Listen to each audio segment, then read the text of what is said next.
Matamlay na si Bantay. Simula nung makilala namin siya ni Tres. Kaya nga may dala kami nito. Ito lahat ang gamit sa atin ng nanay natin pag may sakit tayo, di ba? Lagundi, sambong, luya, bawang, at kalamansi.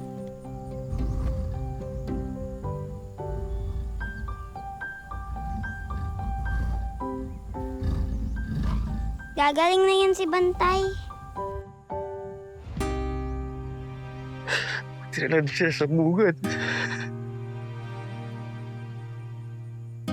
Pero naghihilom naman si Lolong.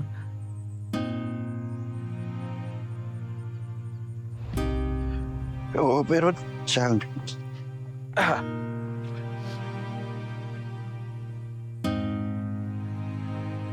Kung nasabugan si Lolong noon, tapos nag-iwahiwalay na yung katawan niya,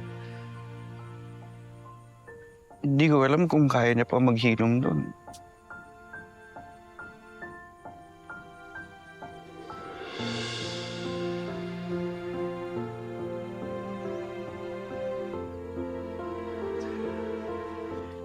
Pero wag ko kayo mag-alala. Grabe niya tayo protektahan. Grabe niya tayo protektahan. At pinapangako ko na ganun ko rin siya protektahan.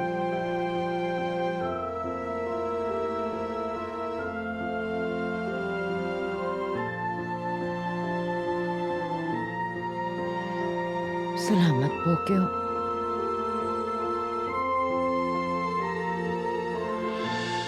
Sige na, Chang.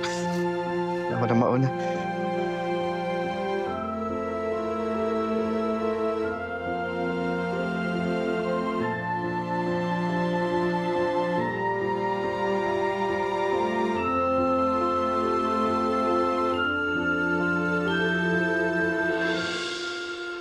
Ano, ayos ba? Siguro naman maniniwala na sila ng mga totoong tanod tayo. Oo naman, gwapo at respetadong mga tanod.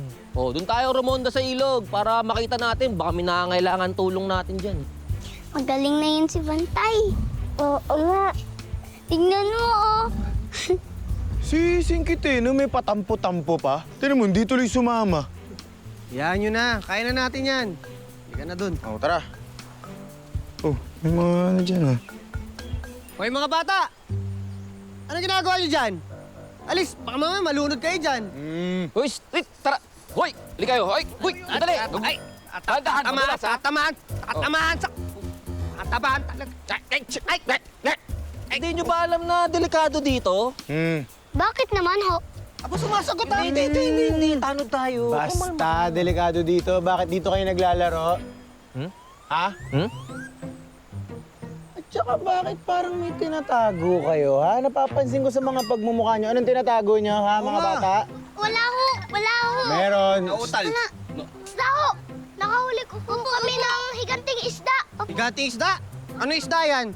Baka naman higanting palos yan.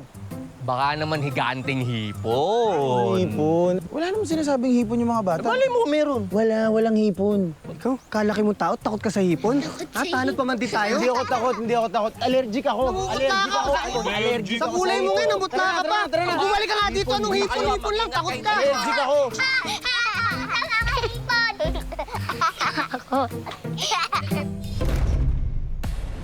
Manong, patawad. Aksidente ang nangyari.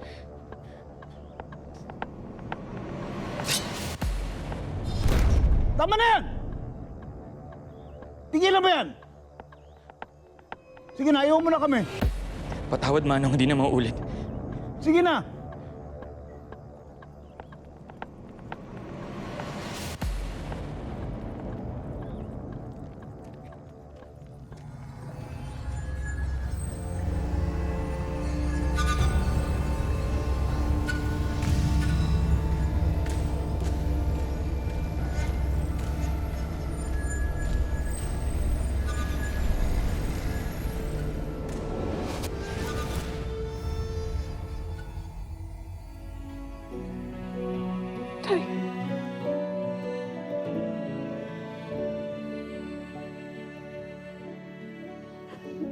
Tay. Bakit hinayaan niyo akong paniwalaan na patay na kayo? Bakit sa ganitong pagkakataon pa tayo muli magkikita? Nagkamali ka, Ines. Nagkita na tayo. Pero sa pagkakataon yun ay wala ka sa sarili mo. Magbabayad kayo, mga hayop kayo!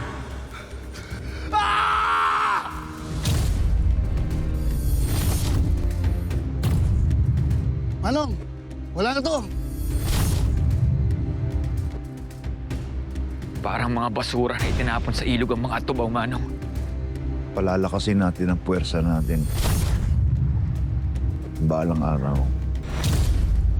yung mga basura niyan, ang siyang babalik at maniningil sa kanila. Tahan na, pamangkin ko. Mahal na mahal kita. Ines!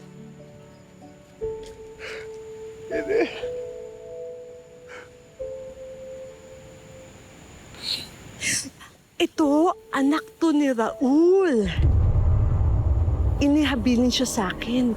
Kasi si Kuya Raul, umalis, pumuntang Tumahan. Meron siyang pamilya doon. Tapos meron pa siyang isang anak. Punta siyang Tumahan, may isa siyang anak doon. Anak, anong nangyari sa'yo? Anak ko. Pero, patay ba si Raul? Pinatay si Kuya Raul. Pinatay nila si Raul. Tulungan mo ko. Anong ginawa nila Pinatay nila si Kuya Raul. Tulungan mo ko. Ginawa nila sa'yo, anak? Pinatay nila si Kuya Raul. Babalik ako. Babalik ako. Pagkatapos ko maghiganti sa kanila. Hanapin mo. Oo. Pagbabayarin nila lahat ng ginawa nila sa atin. Hanapin mo si Kuya. Aling Ines? Kuya Raul. Kuya Raul. Aling Ines, ano ang nangyari? Bakit ko kayo umiiyak? Si tatay. Nakita ko si tatay. Nakita ko si tatay.